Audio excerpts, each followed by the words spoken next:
Hello and welcome to the first episode of Knowledge and Practice, the CI Chronicles, the podcast exploring the strategies, insights, and stories behind game changing leaders and innovators in competitive intelligence and law. I'm your host, Sumathi Pundit, and with us today is Peter Ozolin, former CEO and founder of Manzama, and now an advisor to and an investor in Kaitongo.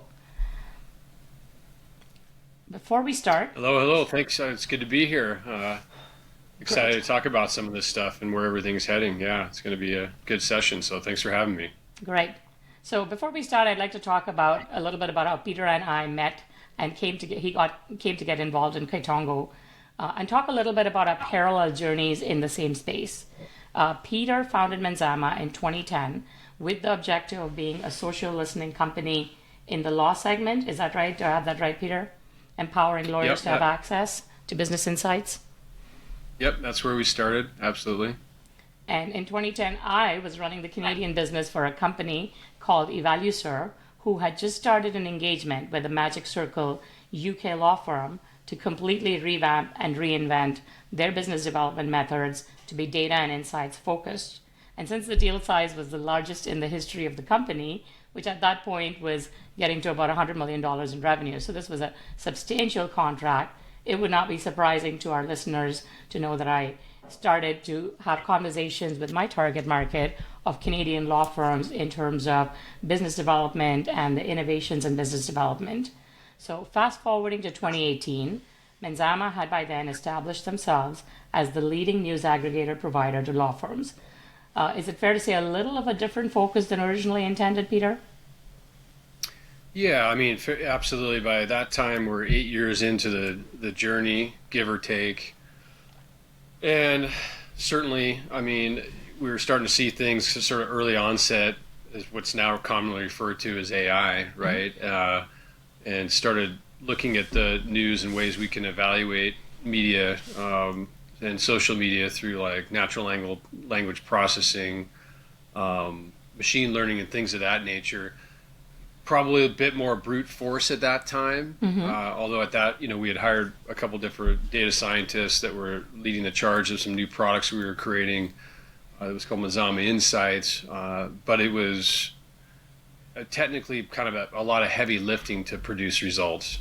But I could definitely see that's where the direction where it was going to head. Reading less and getting the insights Yeah. more quickly was always our objective. And I like the term you used in one of our conversations because it really emphasized your credentials as a leader, where you almost thought of Manzama Insights as cannibalizing your own product, but it's what you believed you needed to do for the product value to sustain and increase. Yeah, absolutely. That's a good point. That's probably we could have a much longer conversation just in terms of just generally speaking the Yeah. entrepreneurial journey. You come up with an idea, you pursue that idea. If it's the right place, right time, of course, you have product market fit. And I think we had all that with Manzama Base. But as is with most ideas, disruptions come along. So either someone's going to disrupt you from the outside, or you go through a process of disrupting yourselves. And so in our case, right or wrong, I didn't have a lot of trepidation about sort of the bigger institutional players disrupting us, because I've already had time to observe their patterns over years and how they innovate. And a lot of times it was by acquisition or it was related to some of their core products, and rarely did they venture outside of those areas aggressively anyway. But certainly I felt that outside of the institutional players, there could be more other disruptive companies, and we started seeing some of that as well, not necessarily in legal, but outside of legal. And so from my perspective, and I think my team's perspective, probably more mine, no one really likes big changes when things seem to be going well after Yeah. a long sort of journey and struggle building a company. But inherently, I just knew it was the right thing to do, and so we started the process of disrupting ourselves. And there would be a sequence of things we probably would have continued to do, but as the public story sort of unfolded, as we were acquired in 2019, and so that product cycle was very early in its iterations, and of course, lots happened, and why one of the reasons why we're talking, a lot's happened between now and That's right. 2018, 19. Now we're at 2025, right? So, Mm-hmm. anyway, that's kind of what was the Absolutely. temperament at the time. So for our users, I think this is a good point to talk about my journey at that point because I had mentioned that previously I was working for this company called EvalueServe, which was a global research outsourcing organization. And I had exited that. And in 2018, I founded Kaitongo with the objective of building an opportunity engine, which I mean, I didn't know about Manzama Insights, to be honest, at that time. But, when I now look back, it was the same. So I'd love to say great minds think alike. But in 2018, you and me were building the same thing as at the very start of our journey. And you sort of coming from the place of having an established brand name. So scary for me to think, but if Manzama had not exited, I don't know what would have happened to Kaitongo. But hey, as far as our common clients now, they would have gotten to the same place with the same results if you had. I can I guess assure you, I would have tried to make your life a lot more difficult than I'm now making it. I'm on the opposite end of that side, right? that's right. So It's intended. My hope is you're going to make my life a lot easier, Peter. But that's okay. right. That's right. So my next question was going to be, but I think we've already covered it, is to talk about your Manzama journey just a little bit. You've already said some of that. Is there anything you want to add to that journey for you? And I think what I'm thinking of is, you have talked a little bit about your different audiences at law firms and what base ended up servicing versus what insights ended up servicing, or the intention for insights was. So is there anything you want to elaborate on that for our audience? Yeah, no, that's. I think there's always the same. I would say similar objectives, right? Can we help law firms be better at connecting with their clients through sort of market intelligence and competitive intelligence functions? And I suppose one of the things that that impressed me by Kaitongo and your sort of background and experience was sort of the continuation of this insights vision, because I know we're going to get into this here momentarily, but it's germane to the Manzama journey too. Mm-hmm. Because I felt like through this machine learning and natural language processing that we would be putting people into that are doing business development, be it the lawyers themselves or the staff that are supporting them, whether that's a business development function, mm-hmm. or a library research function, in a place where they're just getting to that understanding a lot more quickly. And that's when technology can add a lot of value. And so, of course, when I was introduced to you, and we'll get into in a moment of that, those paths crossing, but that was, I saw that same sort of possibility, essentially. Mm-hmm. Obviously, with everything that's going on with the OpenAI, and I probably don't need to belabor that, mm-hmm. but I would have had to essentially disrupt myself again. I mean, yep. Now some of the use cases may have been further along. There may have been more understanding of how they wanted to receive the information and share it, or mm-hmm. get to that insight. But foundationally, there's no way that even the stuff that we were doing in 17, 18, mm-hmm. Because as I mentioned, it was more brute force and it was working quite well. We could have continued with that mm-hmm. architecture. We would have had to start all, disrupt that, framework again. Well, I mean, I think it's the right time for me to jump in and talk a little bit about my journey from 2018 to 2023, because, so we were starting at the point when AI, ML, and all of that was already in place, which was, and it was for us, so the intent, the original intent, and I can't remember if you and me talked about this before, Peter, was, I'm married to a lawyer, and I would say to him, why can't somebody else write those emails to your clients and prospects for you? Because I was well aware of the busy life and the difficulties with getting to the mind space of, being in touch with clients and prospects, more so prospects or inactive clients than, active clients. So that was, the original conceptualization. We had a very difficult time, 2018 to 2022, in actually getting that to happen with the existing machine learning that existed. And so we ended up building a product that had a lot of human interface. So we had an entire part of our product that was an analyst portal that was intended to, allow an analyst team to read all the news and only select the news that counted as signals. And we try to do that with a whole sequence of what we call business events that was mapped to practice areas. But ultimately, I mean, we could make that work, but we couldn't make it scale. And our first insight into we couldn't make it scale came when we started to, as we were engaged with clients, and we had early clients, but we started to have conversations about, well, can this be in my CRM system? Can this be in my ERM system? And each of those kind of enablements would have meant not, 30 news items a day, but hundreds of news items a day across thousands of accounts and thousands of contacts. And that was not possible to do while we still had to have a human team that was reviewing tags and changing them and manually publishing. Yep. And so that's where we'd gotten to at the end of 2022 when, ChatGPT exploded on the world.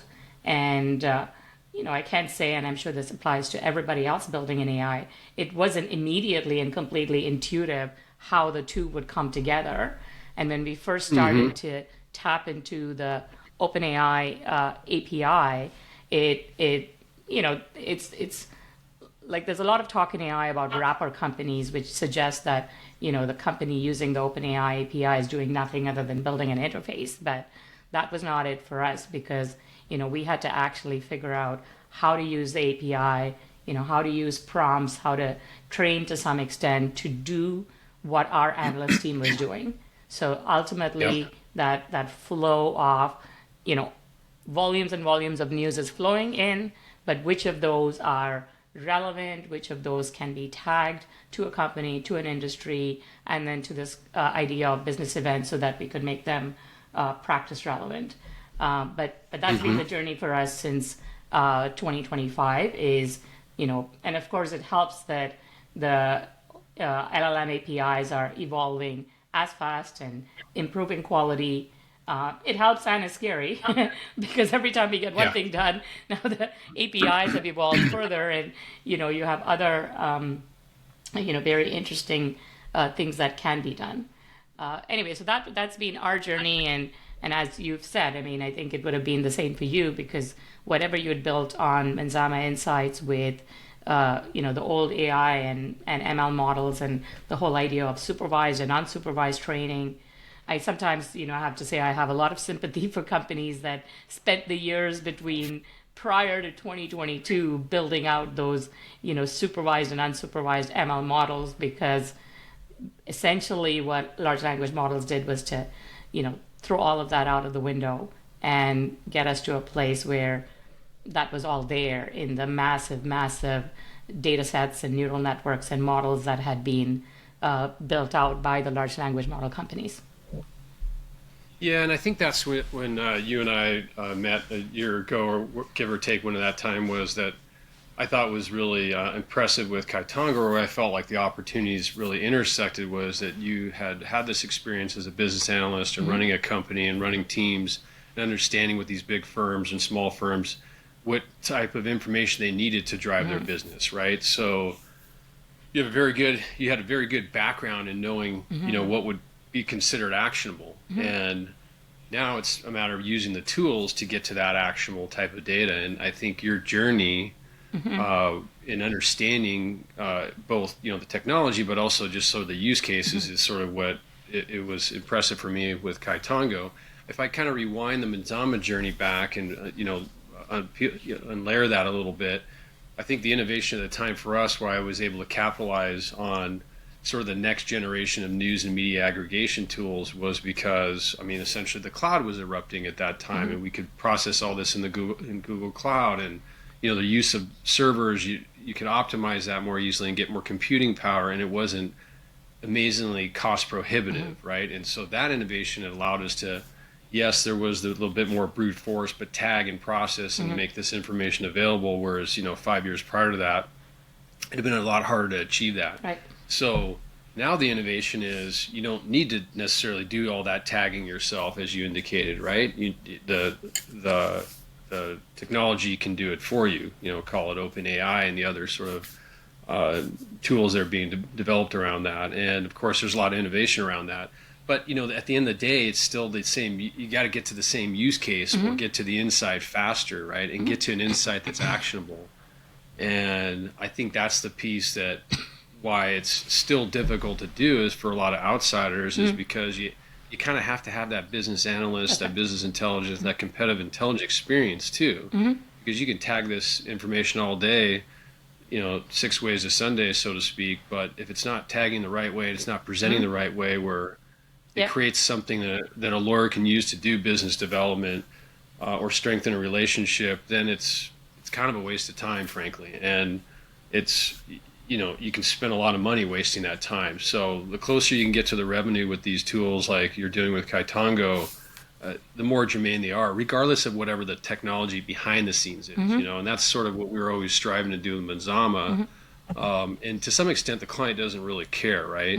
What and how something's being utilized. Obviously, they care about the cost of the service, but is the use case being met? Now, there are some things that I probably don't want to talk about from an IP standpoint, but I think that you're extending some of the use cases in ways that I think where I saw some shortcomings, of course, in my own approach and our company's approach of Manzama, that could have had our clients be more effective. And I think there's still opportunity for that, right? Which is why there's disruption happening, both with the technology and further flushing out how to bring value to those law firms like you're doing. That's right. And I think thank you for that shout out, if I can say that. But I find that not so much with our clients, but sometimes in just the let's say the partner network and the environment, I find I have a lot of conversations about, so large language models. We just have to write that email, right? And it's not, right? It's not that, and it's certainly not that for our audience, because yes, everybody has had the experience by now of going to a ChatGPT and saying, write me an email, and at first glance that first email that pops up looks pretty good. But it's when you try to do that and also, find me the right news or find me the right content, the right insights, it really does take the vertical knowledge, the horizontal knowledge, the competitive intelligence sort of chops that we've built up. And I'm on camera here, but I want to make sure to acknowledge my co-founder Mahesh, who's also spent many, many years in this space, and particularly in his experience, building out and managing a research team for a Magic Circle law firm and actually delivering the kinds of outputs that we can now target to deliver. So, we've done it with humans. We now have to iterate and emphasize and refine, train, whatever those words are, the AI to be able to get to the same quality. Because I think what you and me both know is in this audience, which is the immediate audience being law firms, but also you could extend that to other professional services firms. Without the quality and accuracy, there is no product. There is no product. All it takes is one error and you're finished for that client. And so, we are very conscious and very mindful of that. Moving on a little bit, I wanted to sort of get your thoughts then. Again, you've seen us, you've been observing the space, you're well familiar with these, capabilities of the large language models as compared to when you first built Manzama Insights.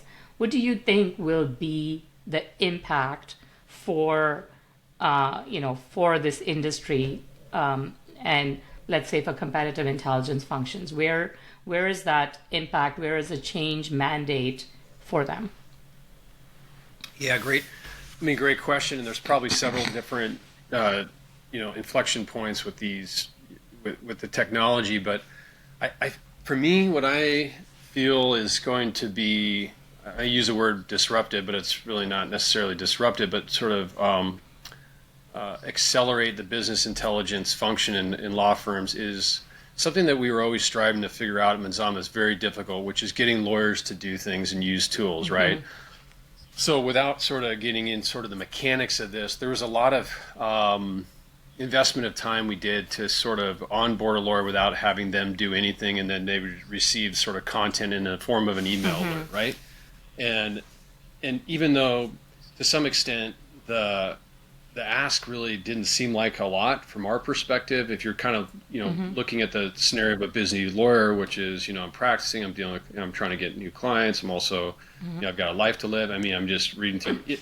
There another something to learn when you have to learn a document management system or whatever else tools is there's just a high barrier to that. And I feel that for the first time in the sequence of some of the things that we're doing here in this next generation of tools with Kaitango, et cetera, is we're lowering that barrier so low that lawyers will want to get engaged. And so the opportunity is really, with the technology sort of setting up for the right type of a company that sort of is able to capitalize on this, is to get more people benefiting from market and competitive intelligence, right? It's the ratio thing. It's like, now I won't need as many people in a law firm supporting these lawyers to sort of drive business development, which naturally is going to be weighted towards the partners that produce the most revenue or have the most potential to produce revenue.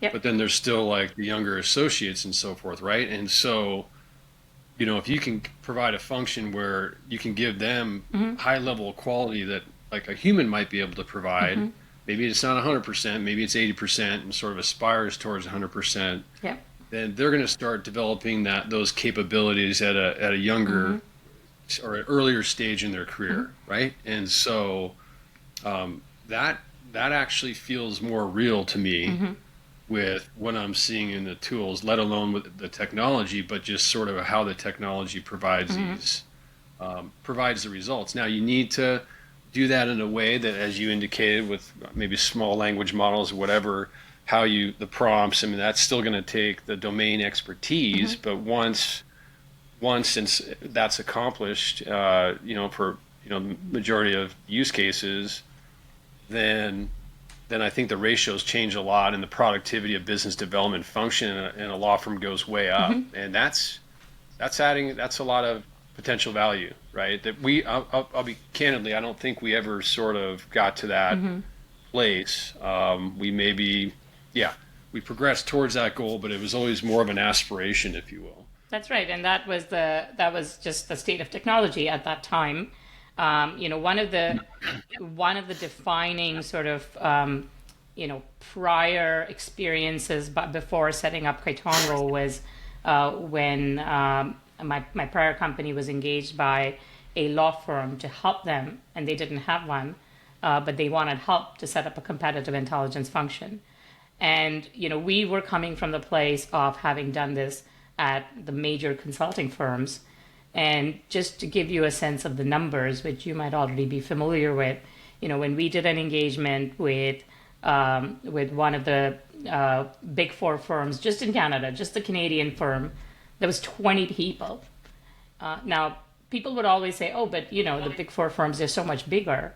But it actually kind of doesn't matter, because whether you've got 2,000 or 5,000 people or 700 to 1,000 fee earners, you still have to cover the same number of industries and the same number of companies and the same level of analysis, because it's not like your 500 to 700 attorneys is touching less number of companies or less number of industries than the fee earners at the consulting and audit firms.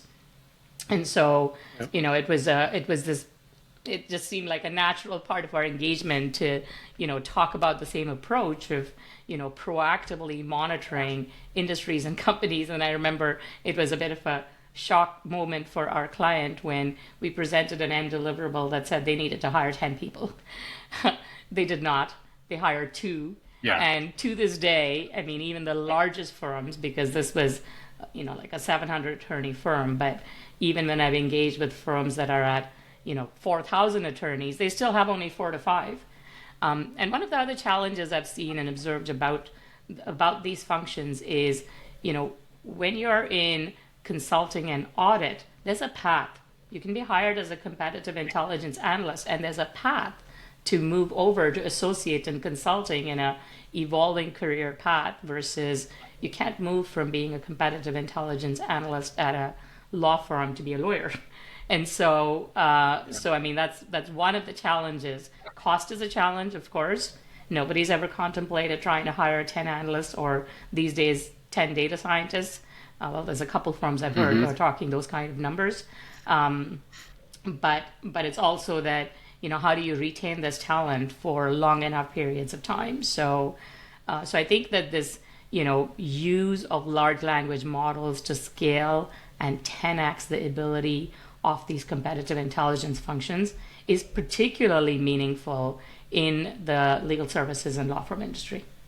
What do you think? Yeah, no, I concur with that. I mean, short of hiring the data scientists way back when, and a firm's going to maybe hire one of those, possibly two, but now you have, in many ways, the technology doing the work of a data scientist for you. And as you indicated, the models are always iterating and so forth, and presenting them in the environment in which they can leverage the tools and they can get to those insights.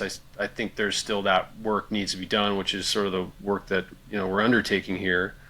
But I can only imagine where we'll be 5 years from now, right? Because if you have essentially the technology acting as a data scientist to some extent, right? I mean, if we want to sort of equate it with that, and maybe the equivalent of 20 of those, then they're going to start to compare different companies to each other and industries to each other, and trends and probability analysis of where litigation might be going and so forth. And so, being able to leverage that model and present those kind of findings to lawyers and client teams and industry teams is going to be really, really exciting, exceptional, and I think it'll be something to be fun to be a part of shaping that, frankly, because it still needs to be shaped into sort of these usable tools that we've talked about. And we're excited to have your knowledge and expertise, which brings me to this question of, again, you sort of did this in like, let's call it the previous phase of technology.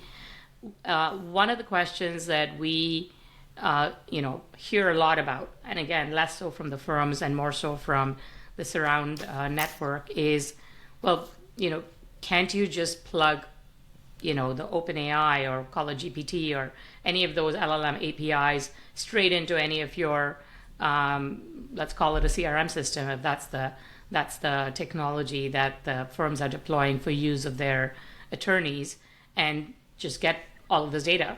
And, I have an answer to that, but I wanted to just first put it out to you and see what your thoughts on that were.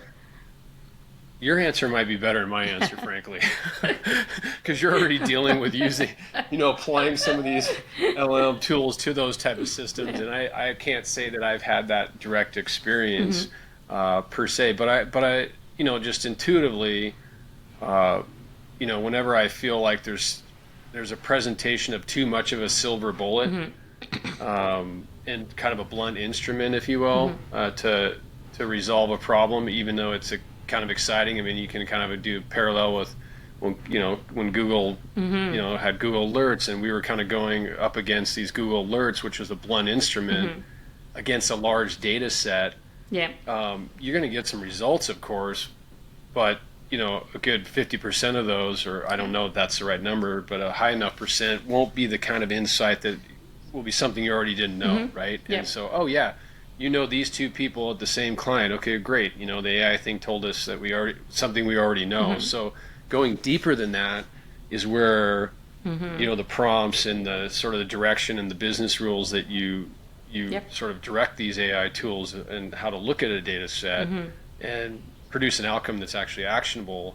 I think that's sort of why continue to be that gap, and why there's so much opportunity for vendors to do this on a verticalized basis with these AI tools. I really believe that it's going to be the verticalized apps that are going to carve out, because the big ones are going to fight for the huge use cases, in and around everyday sort of life, right? And to go granular is much more of an investment for them without as much of a payoff, right? And so the nuanced, verticalized apps are the ones that are going to kind of, ultimately benefit with these tools as they get better and better with their skill sets. Yeah, and I love that you use the Google analogy for Manzama, because that's exactly the analogy I see with an idea of using, the OpenAI API, which is the equivalent of ChatGPT directly, right? Because it's things like, they are not going to do the work in differentiating.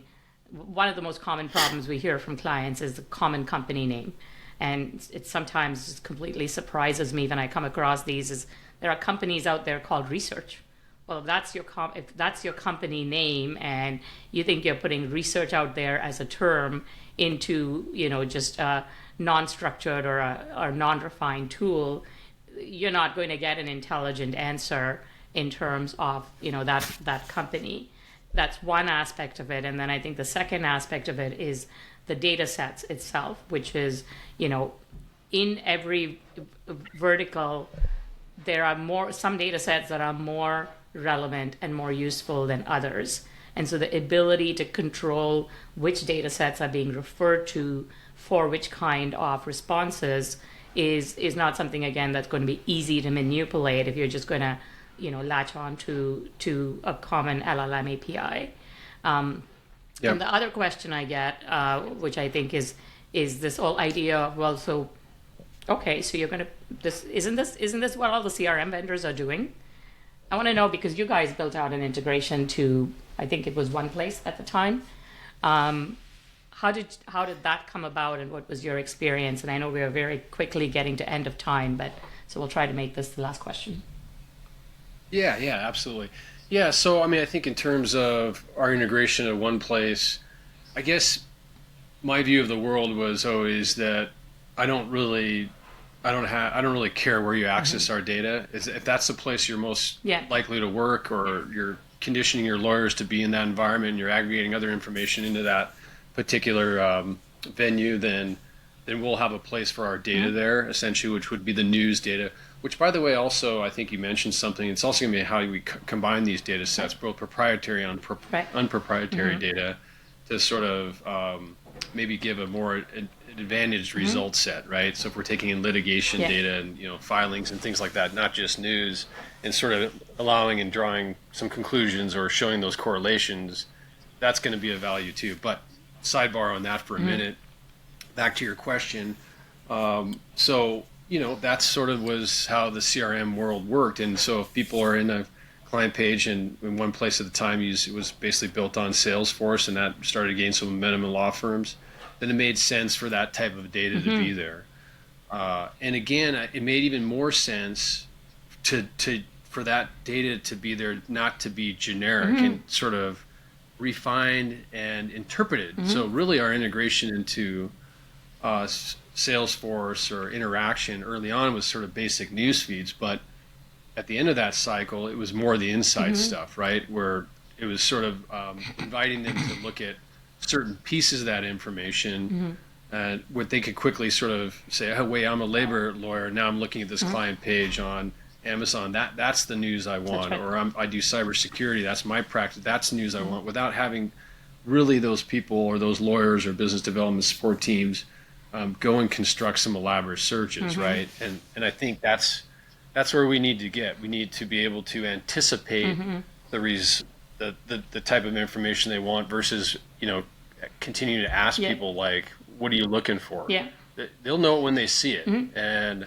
I think the hard part is getting it to getting the right information to see. But obviously with the tagging and that sort of domain expertise, that's where these verticalized apps are going to be more successful, frankly. So anyway, kind of a long back way for the Salesforce answer, but that's why we want to be relevant in all those places. No, that's great. I think that's great.